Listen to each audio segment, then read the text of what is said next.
नमस्कार दोस्तों, आप सभी लोगों का इस नई वीडियो में स्वागत है। तो चलिए आपके यूपीपीएससी पॉलिटेक्निक फिज़िक्स लेक्चरर के 2022 के फिज़िक्स पेपर 1 के क्वेश्चंस को सॉल्व किया जाए। ये हमारा लेक्चर नंबर 3 है। इसके स्टार्टिंग के जो पार्ट हैं वो भी आप देख लीजिएगा, पार्ट 1 एंड पार्ट 2।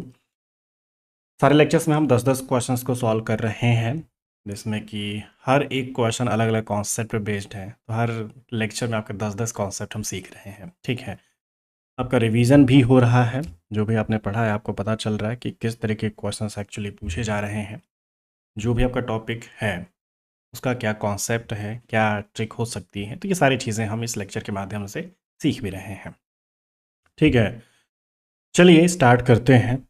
उम्मीद है आपको जो लेक्चर्स हैं समझ में आ रहे हैं, सारी चीज़ें बढ़िया लग रही हैं। कुछ भी नहीं समझ में आता है तो पूछ सकते हैं, कमेंट कर सकते हैं, ठीक है ना।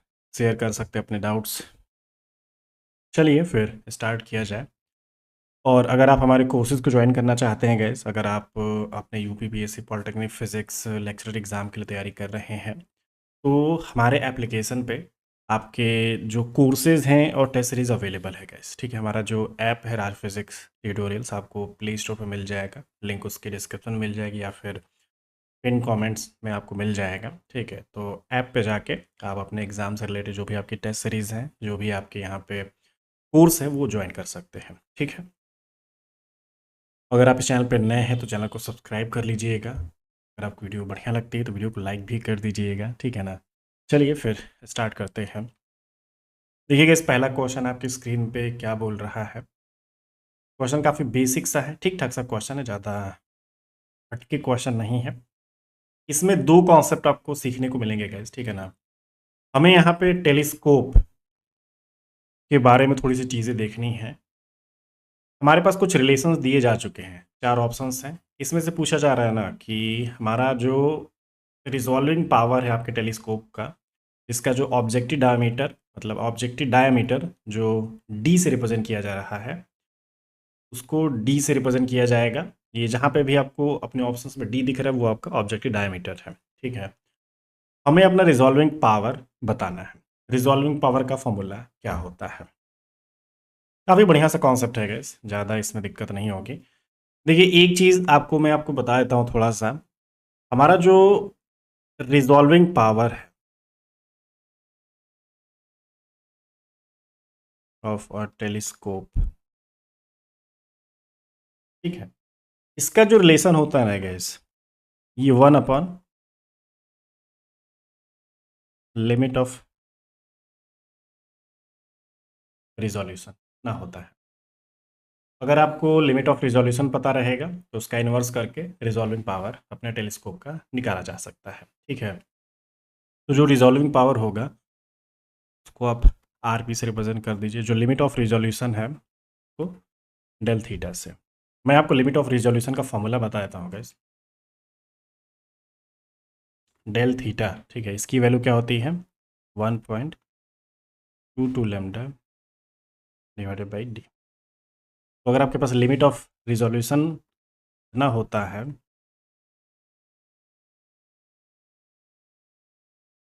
तो इस हिसाब से जो रिजॉल्विंग पावर होगा 1/1.22 लैम्डा, ठीक है, डिवाइडेड बाई डी। इस हिसाब से डी अपॉन ये अपना हो जा रहा है, ठीक है। कौन सा ऑप्शन करेक्ट है गाइस, ये आपका ऑप्शन सी यहाँ पे करेक्ट है। दोनों रिलेशन याद रखिएगा। आपसे क्वेश्चन में लिमिट ऑफ रिजोल्यूशन का भी फॉर्मूला पूछा जा सकता है, सेम चीज़ है, ठीक है ना, बस उसका इन्वर्स कर लीजिएगा। अगर आपसे रिजोल्यूशन पूछा जाता है लिमिट ऑफ रिजोल्यूशन तो रिजॉल्विंग पावर का इन्वर्स। अगर आपसे रिजॉल्विंग पावर पूछा जाता है तो लिमिट ऑफ रिजोल्यूशन का इन्वर्स, ठीक है। एक दूसरे के इन्वर्सली प्रोपोर्शनल है। आपसे ये भी क्वेश्चन पूछा जा सकता है कि इसकी हमारा जो टेलीस्कोप है उसका डायमीटर मान लीजिए आपका ऑब्जेक्टिव डायमीटर स्मॉल डी से रिप्रेजेंट किया जा रहा है। तो अगर आप अपने टेलीस्कोप का लिमिट ऑफ रिजोल्यूशन जो है अगर उसको इंक्रीज़ करते हैं तो रिजॉल्विंग पावर पे क्या फ़र्क पड़ता है। अगर आप अपने लिमिट ऑफ रिजोल्यूशन को डिक्रीज़ करते हैं तो आपका जो रिजॉल्विंग पावर ऑफ टेलीस्कोप उस पर क्या फ़र्क पड़ता है, ठीक है। तो यूनिवर्सली प्रोपोर्शनल है तो ऑब्वियस सी बात है। अगर आप अपना सेकेंड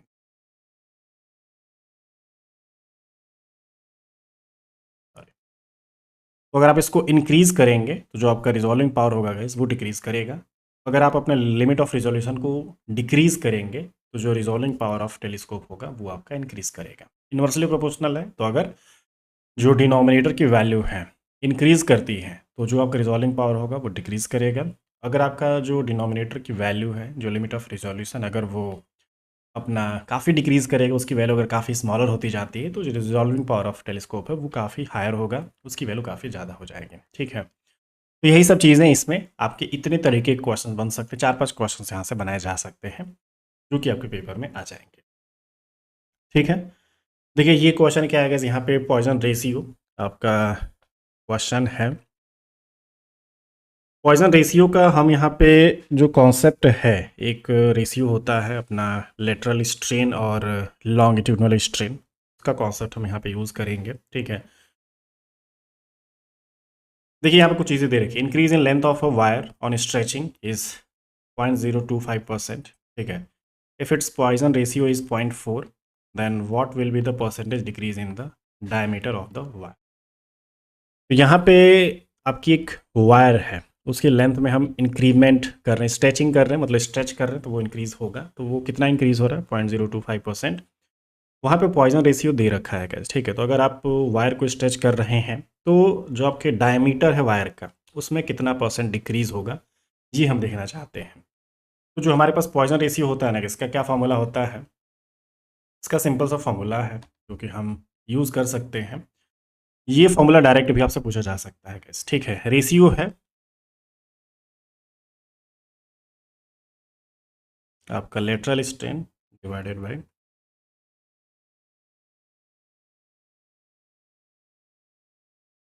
लॉन्गिट्यूडनल स्ट्रेन। ठीक है, तो लेटरल स्ट्रेन वही जो डायमीटर वाला पोर्शन है, उसमें जो भी आपका चेंज हो रहा है, जो स्ट्रेन आपके पास है, डेल डी अपॉन में डी, और जो लॉन्गिट्यूडनल वाला है वो आपका लेंथ वाला हो जाएगा। ठीक है, ये आपके पास है।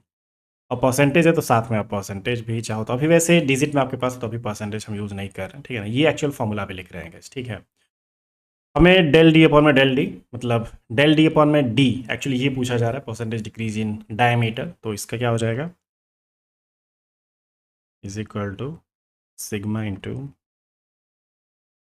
अब इसमें परसेंटेज के हिसाब से अगर बात करी जाए, ये अपना हो जाएगा सिग्मा इंटू, तो सिग्मा की वैल्यू कितनी है? वही जो पॉइजन रेशियो है वो आपका 0.4, और जो लॉन्गिट्यूडनल स्ट्रेन था गाइस, जो आपका डेल एल अपॉन में एल है, जो लेंथ के अकॉर्डिंग, वो आपका 0.025%। ये 100 लगाने के बाद ही आप इसको परसेंटेज में लिख सकते हैं, अदरवाइज डिजिट में आपको लिखना पड़ेगा। ठीक है, तो ये आपका मल्टीप्लाई करने के बाद कितना हो जाएगा? 0.01, कितना हो जाएगा क्या? तो ये परसेंटेज में ही तभी आपके पास आ जाएगा। ठीक है,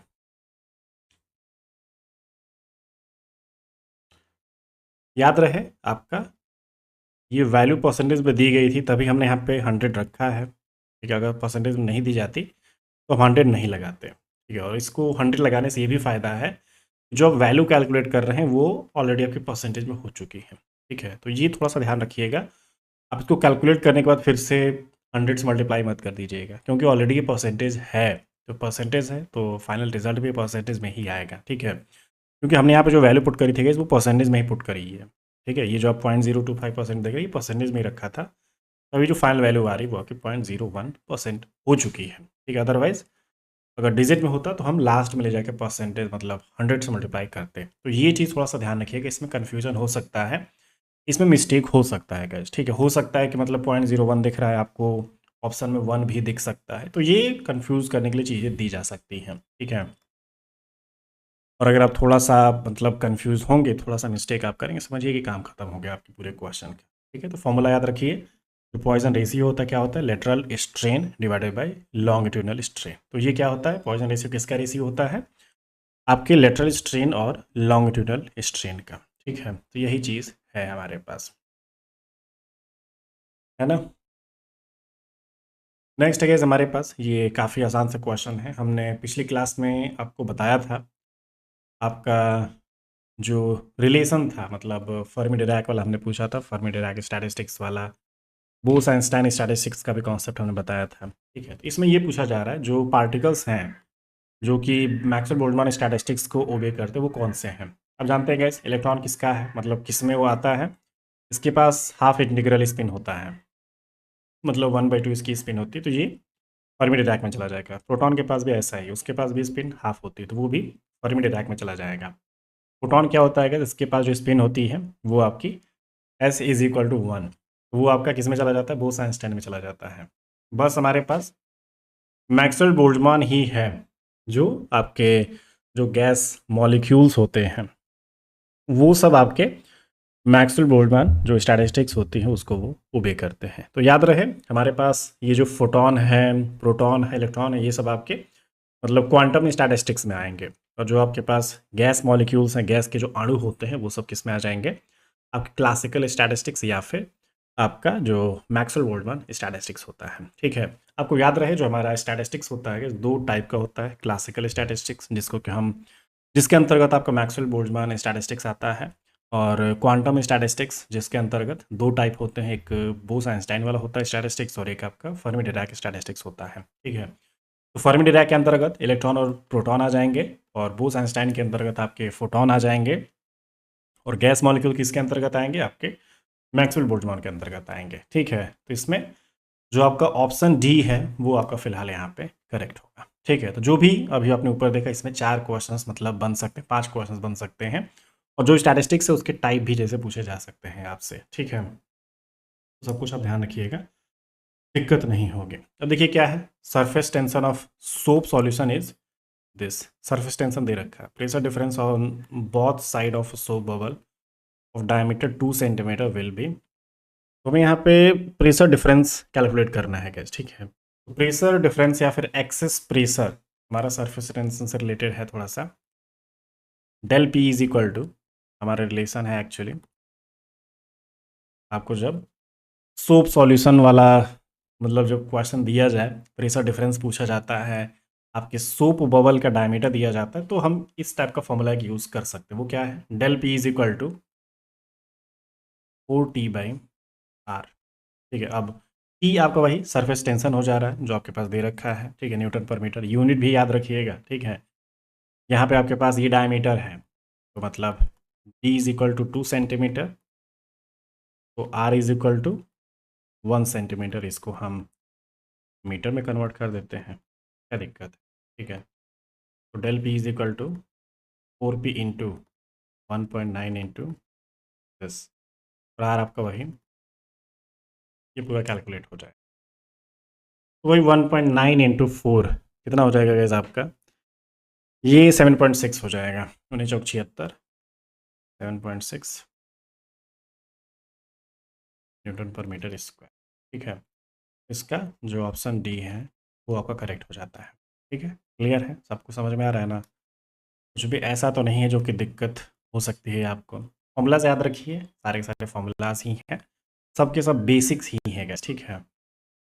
ये देखिए क्वेश्चन आपका, हमारे पास जो अपने स्पेशल फंक्शंस के जो रिलेशंस हैं, अब स्पेशल फंक्शंस में जो भी आपके टाइप आपके दे रखे हैं, जैसे कि जितने टाइप से पॉलिनोमियल्स हैं उसमें कुछ चीज़ें जो कि आपको याद रखनी पड़ेंगी। उनका जो डिफरेंशियल इक्वेशन है, जनरेटिंग फंक्शन है, पॉलिनोमियल है, रिकरेंस रिलेशन है, ऑर्थोगोनैलिटी है, नॉर्मलाइजेशन है, ठीक है ना।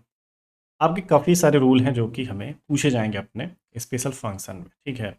और कुछ स्पेशल केस भी हैं जो कि डायरेक्ट वैल्यूज़ हैं, तो ये इस क्वेश्चन में आपकी डायरेक्ट वैल्यू ही यूज़ करनी है। अगर आप डायरेक्ट वैल्यू जानते हैं तो आपका काम हो जाएगा, आप इस क्वेश्चन को सॉल्व कर पाएंगे, ठीक है। देखिए सॉल्व करिए, फिर हम सॉल्व करते हैं। ज़्यादा कुछ है नहीं, बस एक सिंपल सा फॉर्मूला है यहाँ पे गैस, ठीक है। देखिए इसका फॉर्मूला हम यूज़ करते हैं, ठीक है, ज़्यादा कुछ नहीं है, ये होल स्क्वायर है गैस, ठीक है। हमारे पास G1/2x इसका फार्मूला है, और J-1/2x इसका भी फार्मूला है, तो दोनों फार्मूलाज आप याद कर लीजिए, ज़्यादा दिक्कत आपको नहीं होगी, ठीक है।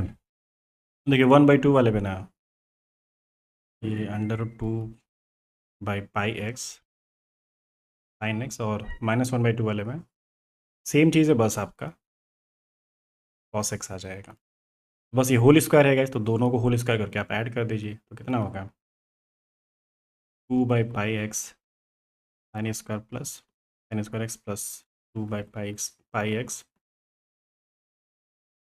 2/πx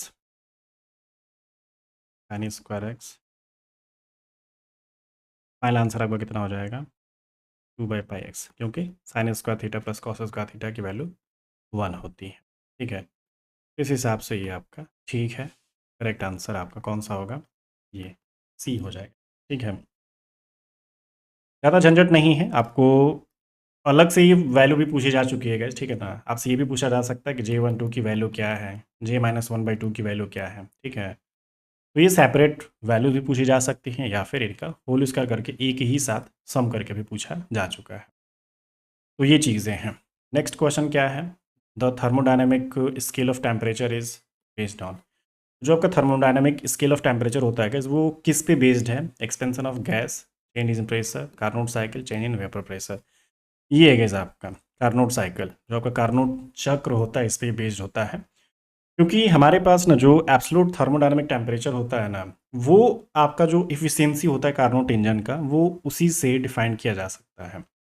अगर हम अपने कार्नोट साइकिल की इफिशियंसी करने जाते हैं, कैलकुलेट करते हैं, तो वहाँ पे आप देखते हैं सिंक का टेम्परेचर, सोर्स का टेम्परेचर, ठीक है, वो सब यूज़ होते हैं, उन्हीं की मदद से हम एक्चुअली कैलकुलेट करते हैं। तो आपका जो इफिशियंसी ऑफ कार्नोट साइकिल है, कार्नोट इंजन है, वो आपके टेम्परेचर पे डिपेंड करता है। तो टेम्परेचर आपके कार्नोट साइकिल पे ही एक तरह से डिपेंड है, एक दूसरे पे डिपेंड कर रहे हैं, ये हम यहाँ पे बोलेंगे। ठीक है, तो याद रहे थर्मोडायनामिक स्केल ऑफ टेम्परेचर किस पे बेस्ड है, आपके कार्नोट साइकिल पे बेस्ड है। ठीक है, क्योंकि जो आपके कार्नोट साइकिल हैं, कार्नोट इंजन है, उनका जो एफिशिएंसी होता है वो कम्प्लीटली आपका जो हॉट रिजर्वायर, कोल्ड रिजर्वायर, या फिर जो सोर्स टेम्परेचर, सिंक टेम्परेचर, उन पे वो बेस्ड होता है। तो इसलिए हम इसको ऐसा बोल सकते हैं। और जो भी आपके प्रॉपर्टीज़ होती हैं, वर्किंग सब्सटेंस होती है, उससे कोई मतलब नहीं होता आपके कार्नोट इंजन वाले का। ठीक है, कार्नोट इंजन में डायरेक्टली आप क्या देखते हैं, जो भी आपके टेम्परेचर है वही सब चीज़ें हम देखते हैं। नेक्स्ट देखिएगा यहाँ पे क्या है, फोरियर कोसाइन ट्रांसफॉर्म है। सेम चीज़ आपका फोरियन साइन ट्रांसफॉर्म भी पूछा जा सकता है गाइस, ठीक है ना। याद रहे दो क्वेश्चन यहाँ से साफ साफ दिख रहे हैं। फोरियर कोसाइन ट्रांसफॉर्म आपका fx इज इक्वल टू 1 दे रखा है, इन द इंटरवल 0 से पाई तक है।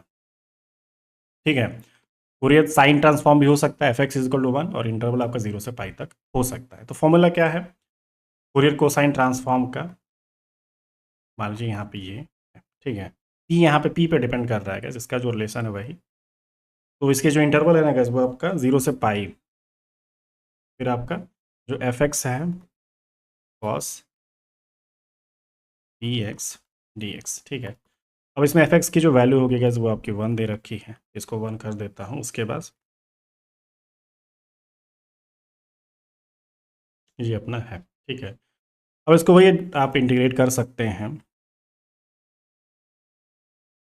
साइन पी एक्स अपॉन ये पी, 0 से p।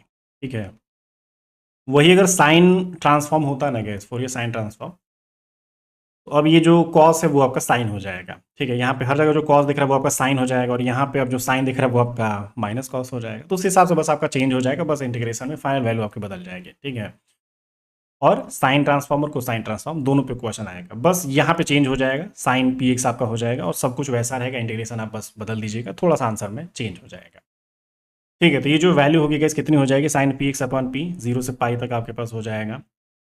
अब इसमें लिमिट्स आप पुट कर सकते हैं gas, sine P pi divided by P minus sine 0 upon P.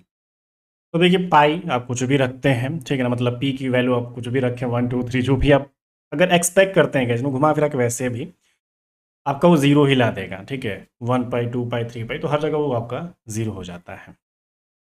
इसमें 0 माइनस 0 आपका ये आंसर हो जाएगा। वही अगर ना मैं अपना ये साइन ट्रांसफॉर्म लेके चलता ना गैस, तो आपका ये जो आंसर है, वैसे तो देखिए ये कोसाइन ट्रांसफॉर्म में ऑप्शन आपका कौन सा है, डी वाला आ जाएगा। ठीक है, लेकिन अगर हम साइन ट्रांसफॉर्म लेके चलते हैं तो ये आपका ऑप्शन ये ए वाला आ जाएगा गैस। बस साइन यहाँ पे चेंज करके कर लीजिए, आपका क्वेश्चन इसी पे बेस्ड है, ज़्यादा नहीं है। ठीक है, अगर आप साइन ट्रांसफॉर्म लेके चलते हैं तो ये वाला आंसर आएगा, अगर आप कोसाइन ट्रांसफॉर्म लेके चलते हैं तो आपके पास ये वाला आंसर आएगा। आप सिंप्लीफाई करेंगे, ज़्यादा कुछ नहीं है। बस सिंपल सा इंटीग्रेशन करना है, लिमिट्स आपको पुट करनी है, दैट्स इट। ठीक है, ये इंपॉर्टेंट नोट है आपका। एक दूसरा क्वेश्चन भी यहाँ से बन सकता है सेम फंक्शन का अगर आप साइन ट्रांसफॉर्म करते हैं। देखिए इस क्वेश्चन में क्या है गाइस, यहाँ पे velocity of mechanical wave in a medium वो किस पे डिपेंड करता है। ठीक है, जो हमारे पास वेलोसिटी होता है अपने मैकेनिकल वेव का एक मीडियम में, तो वो किस पे डिपेंड करता है, ये हमसे पूछा जा रहा है। क्या हो सकता है गैस? ठीक है, ये हम देखना चाहते हैं इसकी क्या वैल्यू हो सकती है, किन किन चीज़ों पे डिपेंड कर सकते हैं। इसका फॉर्मूला अगर हम जानेंगे ना तो काम हो जाएगा गैस। ठीक है, फॉर्मूला हमारे पास होता है एक्चुअली, जो वेलोसिटी है ई अपॉन आपका रो हो जाता है। अब ये क्या क्या चीज़ें हैं जो वेलोसिटी होती हैं, ये एक तो आपका इलास्टिसिटी हो जाएगा। ठीक है, मतलब ई फॉर इलास्टिसिटी आपका हो जाएगा। हमारा जो रो है ना गैस, यहाँ पे हम उसको इनर्सी ऑफ मीडियम जैसे बोल रहे हैं। ठीक है, रो को मैं इनर्सी ऑफ मीडियम बोल रहा हूँ। तो जो वेलोसिटी है दो चीज़ों पे डिपेंड कर रही है, इलास्टिसिटी हो गया, इनर्सिया हो गया, और velocity of mechanical wave in a medium वो आपके physical state of the medium पे भी डिपेंड करता है गैस। ठीक है, जो भी आप मीडियम आप लेके चलो उसका जो फिजिकल स्टेट होगा उस पर वो डिपेंड करता है, इलास्टिसिटी पे डिपेंड करता है, इनर्सिया पे भी डिपेंड करता है। दो चीज़ें तो आपको यहीं से दिख गई।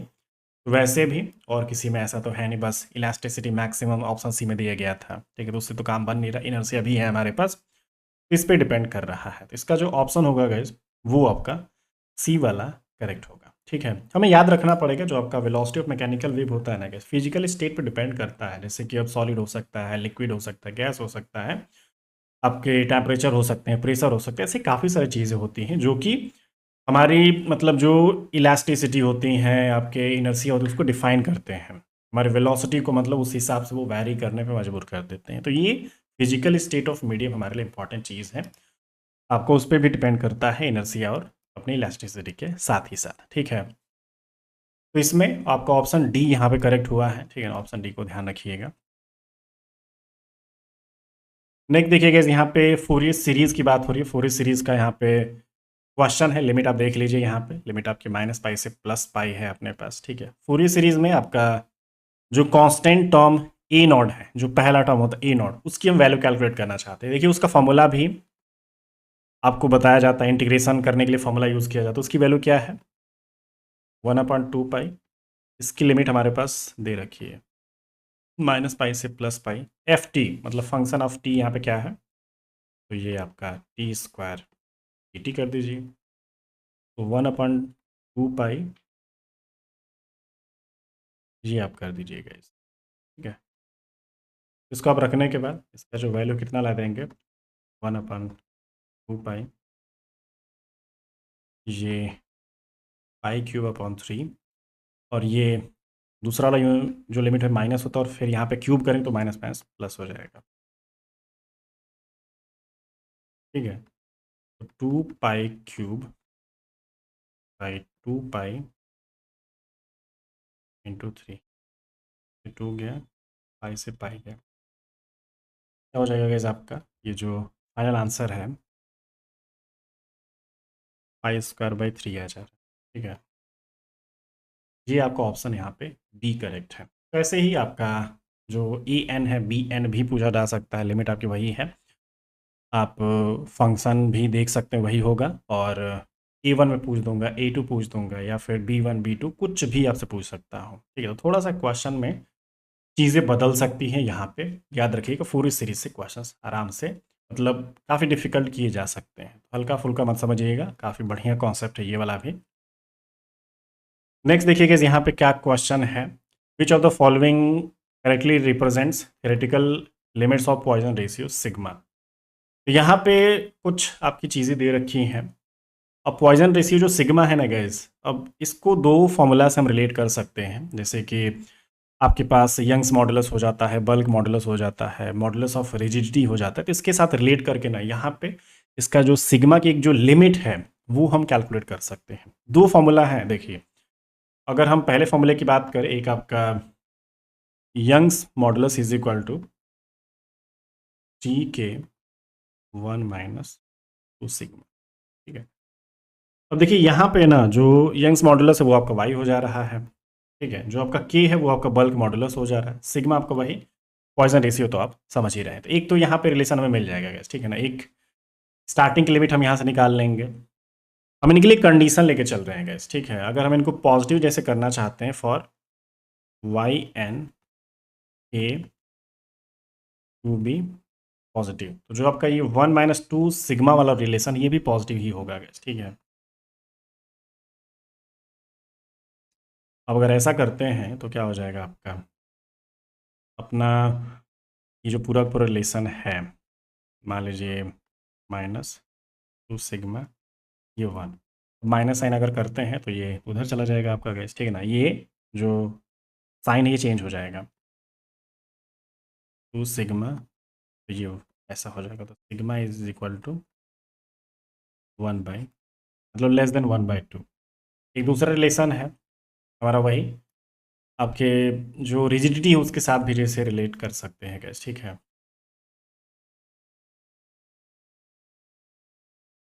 टू ईटा 1 प्लस सिग्मा, ठीक है। इसको भी पॉजिटिव करने की हमें से मतलब ज़रूरत है, करेंगे। ये भी वहाँ पे वैसे ही हो जाएगा गैस। बस यही कंडीशन आप लेके चलिए। इसमें क्या आ रहा है हमारे पास ना, ये सिग्मा इज़ ग्रेटर देन -1। इसमें क्या है, sigma less than 1/2, sigma is greater than -1, ऐसा है। -1 ऐसे हम एक रिलेशन बना सकते हैं। ये आपका कौन सा वाला है गैस, ये ऑप्शन बी यहाँ पे फिलहाल करेक्ट हो जा रहा है, ठीक है। तो ये रिलेशन याद रखिएगा, हमने बस एक अपनी तरफ से कंडीशन सोची है, एक स्पेशल केस यूज़ किया तब जाके ये आपका क्वेश्चन सॉल्व हो पाया है, ठीक है। तो उम्मीद है आपका ये जो पूरा सेशन था बढ़िया से समझ में आ गया होगा, ठीक है ना। कुछ भी डाउट होता है तो पूछ लीजिएगा। ये जो फॉर्मूलाज हम बता रहे हैं ये सब फॉर्मूलाज भी याद रखिएगा, क्योंकि कुछ भी आ सकता है। जितने सॉल्यूशंस आप देख रहे हैं सबके सॉल्यूशंस के जो कॉन्सेप्ट है उसमें आपको एक्स्ट्रा कॉन्सेप्ट भी मैंने बताए हैं, तो वो सब आप ज़रूर ध्यान रखिएगा, ठीक है। चलिए फिर इस लेक्चर में फ़िलहाल इतना ही, अगली क्लास में और भी जो आपके क्वेश्चन है हम सॉल्व करें, ठीक है। अगर आपको वीडियो बढ़िया लगती है तो वीडियो को लाइक कर दीजिएगा, चैनल पे नए हैं तो चैनल को सब्सक्राइब कर दीजिएगा, अपने दोस्तों के साथ भी शेयर कर दीजिएगा। और अगर आप हमारे कोर्सेज़ को ज्वाइन करना चाहते हैं तो हमारा जो ऐप है राज फिज़िक्स ट्यूटोरियल्स, आप उसको डाउनलोड कर लीजिए, वहाँ पे कोर्सेज़ आपके अवेलेबल हैं, ठीक है। टेस्ट सीरीज़ कंप्लीट कोर्सेज सब कुछ वहाँ पे प्रोवाइड किया जा रहा है, ठीक है। चलिए, thank you so much, take care, bye bye.